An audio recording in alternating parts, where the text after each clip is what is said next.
जय गुरु जी, शुक्राना गुरु जी। गुरु जी महाराज का लख लख शुक्राना और सारी संगत का भी शुक्राना। संगत जी, गुरु जी ने हमें ये मौका दिया कि हम सारी संगत के साथ सत्संग को शेयर कर सकें। गुरु जी के साथ के बिना, उनकी ब्लेसिंग के बिना कुछ भी बोल पाना पॉसिबल ही नहीं है।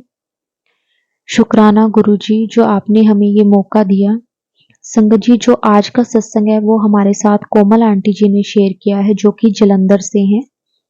संगत जी, आज के टाइम में कोई भी अपना नहीं है, कोई भी मुश्किल टाइम में कोई साथ नहीं खड़ता, सिर्फ भगवान के अलावा, गुरु जी के अलावा सब लोग सिर्फ तमाशा देखते हैं। संगत जी, बहुत सुंदर सत्संग है, सत्संग को पूरा जरूर सुने। अगर आप भी अपना सत्संग शेयर करना चाहते हैं तो डिस्क्रिप्शन में व्हाट्सएप नंबर दिया हुआ है, आप उस पर सत्संग को रिकॉर्ड करके भेज सकते हैं। तो चलिए आज का सत्संग हम स्टार्ट करते हैं। संगत जी, कोमल आंटी जी की जर्नी गुरु जी के साथ 2012 में स्टार्ट हुई। कोमल आंटी जी के हस्बैंड की तबीयत काफी ज्यादा खराब रहती थी, क्योंकि वो बहुत ज्यादा ड्रिंक करते थे, जिसके कारण उनकी दोनों किडनियां खराब हो गई थी। तो डॉक्टर ने उन्हें जवाब दे दिया था कि उनके पास ज्यादा लाइफ नहीं है। तो उस टाइम आंटी जी गुरु जी के साथ जुड़े। आंटी जी की एक फ्रेंड है जिन्होंने उनको गुरु जी के बारे में बताया। तो आंटी जी सबसे पहले डुगरी मंदिर गए अपने हस्बैंड की के लिए। लेकिन संगत जी, अंकल की कंडीशन काफी ज्यादा खराब थी, जिसके कारण उनकी डेथ हो गई। आंटी जी का एक बेटा था जो कि उस टाइम उसने 12th की थी। उसके बाद आंटी जी और बिल्कुल अकेले पड़ गए। घर पे कमाने वाला कोई भी नहीं था, क्योंकि उनका घर अंकल जी की इनकम पे ही चल रहा था। जब अंकल की डेथ हुई तो उसके बाद आंटी और उनका बेटा बिल्कुल अकेले पड़ गए थे। तो उस टाइम आंटी जी की जो फ्रेंड जिन्होंने उनको गुरु जी के बारे में बताया था, उन्होंने आंटी जी को सजेस्ट किया कि आप अपने बेटे को बाहर भेज दो, जिससे वो वहां जाके सेट हो जाएगा और आपको भी वो बाद में ले जाएगा, जिससे आपका एक इनकम सोर्स बन जाएगा। तो संगत जी, आंटी जी ने उसके बाद किसी अ, किसी शॉप पे उन्होंने जॉब की, ताकि वो अपने बेटे की जो भी उसके बेटे की आइल्स में उनकी हेल्प कर सके, उसकी फीस भर सके। उसके बाद क्या था, कैसे उसके उनके बेटे को कितने पैसों की जरूरत थी, उसके बारे में आंटी जी ने ज्यादा नहीं सोचा। उनको ये था कि पहले एक स्टेप क्लियर हो, उसके बाद हम देखते हैं कि कैसे करना है। तो संगत जी, उसके बाद आंटी जी के बेटे की आइल्स क्लियर हो गई और उन्होंने जब अब्रॉड के लिए उन्होंने फाइल लगानी थी, तो उनके पास इतनी पैसे नहीं थे कि वो उनके लिए अप्लाई कर सकें। तो संगत जी, आंटी जी ने अपनी इन लॉज फैमिली में जो उनके आंटी जी के देवर था, जेठ थे, जो भी था, उनको बोला कुछ पैसों के लिए, हेल्प के लिए, लेकिन सबने मना कर दिया। आंटी जी ने अपने मायके में बोला, अपने भाई को, अपनी सिस्टर को, उन्होंने भी हेल्प के लिए मना कर दिया, क्योंकि उन सबको ये लगता था कि आंटी जी एक बार पैसे ले लेंगे, लेकिन उसके बाद उतारने वाला उनके यहाँ कोई भी नहीं है।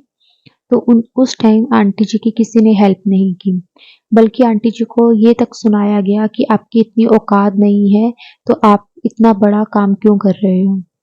संगत जी, बहुत कुछ उनको सुनाया गया। आंटी जी को सबने बहुत बुरा भला कहा कि अपनी चादर में रहकर ही, जितनी चादर उतने ही पैर पसारने चाहिए। बहुत कुछ आंटी जी को बोला, बहुत कुछ बोला, लेकिन फिर भी संगत जी, आंटी जी ने हिम्मत नहीं हारी, क्योंकि उनको ये था कि उन्होंने कैसे ना कैसे करके अपने बेटे को सेट करना ही है।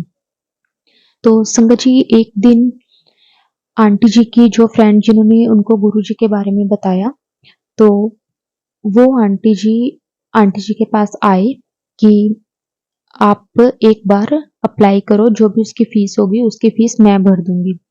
लेकिन संगत जी, आंटी जी ऐसे किसी से हेल्प नहीं लेना चाहते थे, क्योंकि जब आंटी जी को लगा कि जब अपने ही परिवार वाले साथ नहीं दे रहे, तो ऐसे दूसरों से हेल्प लेके मैं उसको नहीं बाहर भेजूंगी।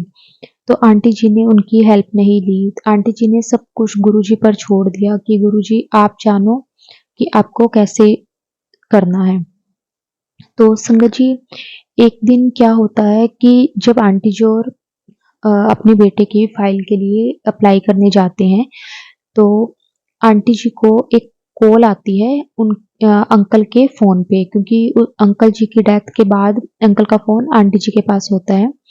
तो एक किसी की कॉल आती है, तो वो बोलते हैं कि आपकी जो पेमेंट है वो हम आपको देने के लिए आए हैं, लेकिन आपकी जो शॉप है वो बंद है।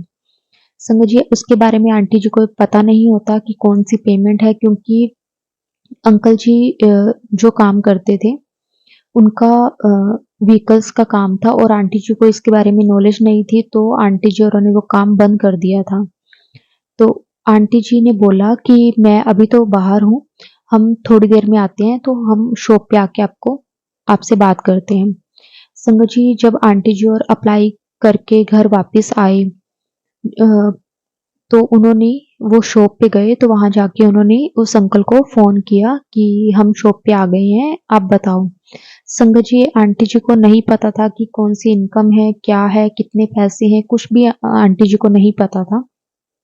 उस अंकल ने आंटी जी के हाथ में 5 लाख रुपए रखे और वो चले गए कि ये मैंने उनको देने थे, अभी और भी पैसे हैं वो मैं धीरे धीरे करके दे दूंगा। आंटी जी को कुछ भी नहीं पता था कि कितने पैसे हैं, क्या करना है, क्या नहीं।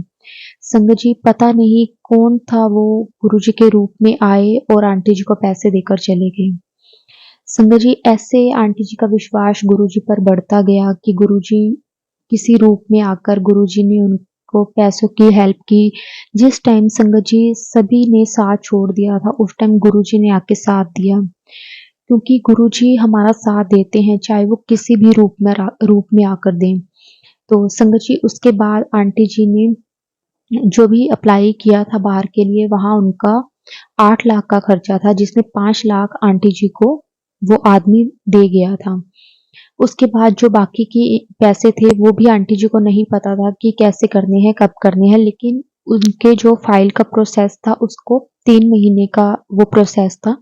तो पहले आंटी जी और उन्होंने जो भी हाफ इनकम, जो भी उनका प्रोसेस की जो पेमेंट थी, हाफ उन्होंने दे दी थी और जो बाकी थी वो उन्होंने 3 महीने के बाद, वीजा आने के बाद देनी थी। उसके बाद संगत जी, प्रोसेस चलता रहा, जैसे जैसे उनको जरूरत थी पैसों की वैसे वो देते रहे। उसके बाद संगत जी 3 महीने के बाद उनके बेटे का वीजा आ गया और उनका बेटे ने बाहर जाना था। उस टाइम वही आदमी आकर आंटी जी को 8 लाख रुपए दे के गया। संगत जी, वो कैसे दे के गया उन्हें भी नहीं पता था। उनको ये भी नहीं पता था कि कितनी पेमेंट उनकी थी और क्या उनके हस्बैंड का हिसाब था, उन्हें कुछ भी नहीं पता। तो पहले वो 5 लाख दे के गया, उसके बाद वो 8 लाख दे के गया, जिसमें आंटी जी के बेटे ने जब बाहर जाना था तो उसके जो शॉपिंग पे खर्चा था या फिर उसको जो भी साथ में पैसे चाहिए थे वो तक संगत जी वो आदमी देकर गया। वो आदमी नहीं संगत जी, वो गुरुजी ही थे, साक्षात गुरुजी थे, जिन्होंने आंटी जी की हेल्प की, क्योंकि आंटी जी को पूरा विश्वास था कि कोई साथ दे या ना दे, गुरुजी हमारा साथ जरूर देंगे।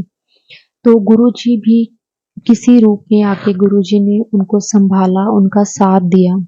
उसके बाद संगत जी उनका बेटा बाहर चला गया और आंटी जी इंडिया में थे। अब आंटी जी को 3 साल हो गए, आंटी जी भी अपने बेटे के पास चले गए हैं। संगत जी, इस तरह से गुरुजी ने आंटी जी को संभाला जब सभी लोग तमाशा देख रहे थे, आंटी जी का साथ देने वाला कोई भी नहीं था। वहां जाके उनके बेटे को थोड़ी बहुत प्रॉब्लम्स हुई, वहां रहने की, जॉब की, जो कुछ भी था, लेकिन गुरुजी ने तब भी उनको संभाला। हर एक टाइम गुरुजी ने उनको संभाल के उनका साथ दिया और जो भी उनका प्रोसेस था आंटी जी के पहुंचने तक का गुरुजी ने खुद करवाया, क्योंकि आंटी जी और के पास कोई भी साथ साथ नहीं था, कोई सहारा नहीं था सिर्फ गुरुजी के अलावा। जब सब कुछ हम गुरुजी पर छोड़ देते हैं तो गुरुजी को भी पता है कि अब इसका कोई नहीं है मेरे अलावा, वो भी हमें संभालते हैं। संगत जी, ऐसे ही आंटी जी और गुरुजी के साथ उस टाइम जुड़े थे और अब आंटी जी और हर एक चीज गुरुजी पर उन्होंने छोड़ रखी है कि जो अच्छा होगा बुरा होगा वो सब गुरुजी जानते हैं, जो हमारे लिए सही होगा वही गुरुजी हमें देंगे। इसी तरह गुरुजी इस पूरे परिवार पर, आंटी जी और उनके बेटे पर भी अपनी कृपा बनाए रखें और ऐसे ही सारी संगत पर भी अपना आशीर्वाद बनाए रखें। जय गुरुजी, शुक्राना गुरुजी।